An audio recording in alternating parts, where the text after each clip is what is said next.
policymakers have always faced the dilemma of whether or not they understand the true intentions of critical players. A lot of things are clear, but a lot are not clear. And in a rapidly changing world, it's becoming more and more difficult to understand intentions.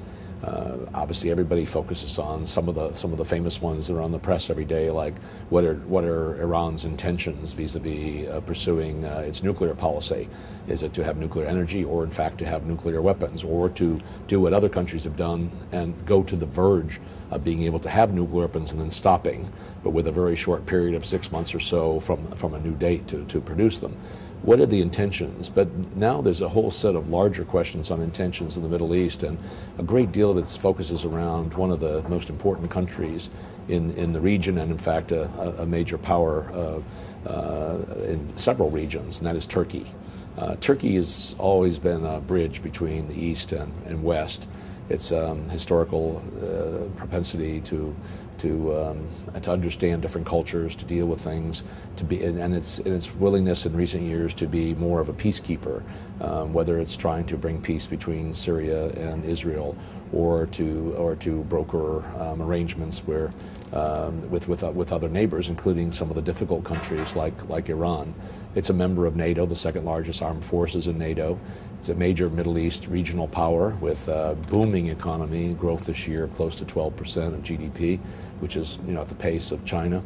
Absolutely remarkable investment coming in from all over the world. Money that used to come from the Middle East to Europe and the United States are now pouring into Turkey. Turkish multinational companies are huge. If you go to northern Iraq, everywhere you look, Turkish firms, Turkish businesses thriving. It's a Central Asian power. There's large Turkic minorities and throughout all of the former Soviet Union, former southern republics of the Soviet Union that are now, of course, the stands, and in Central Asia. All of this, we all understand Turkey's important, but what's really critical is I don't think there's any question I get asked more often now than what are the intentions of Turkey's leaders? Where does Turkey see itself in 10 years? And for every Turk you ask, you get a very opinionated, emotional answer because the country is very heavily divided. It's a very interesting question to ask, and I think what it means for those of us in the policy community, Turkey plays a big role. It's going to play a bigger and bigger role, and in a rapidly changing and evolving world, its power is going to be considerably heightened.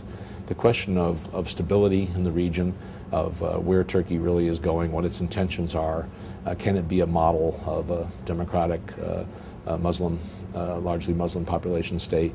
These are all questions that need to be answered, but I think we need to step up engagement very, very distinctly with Turkey, bringing together people from various diverse sides of Turkey and having serious discussions on questions like what is the mission, what is the vision that the Turks have about their country in 10 years.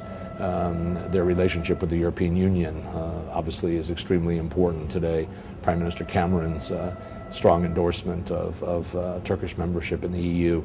If you put all of this together, it's very confusing. And I can tell you, when you talk to the top leaders and policy leaders in the region and outside, there's this very strong confusion as to what this is. And I'm not sure when people say the decisions to go here or there by the Turkish leaders, I think they're trying to find, Turkey's trying to find its role, its new role, its enlarged role in the region. And it behooves all of us in the policy community to more intensively engage with Turks of all types.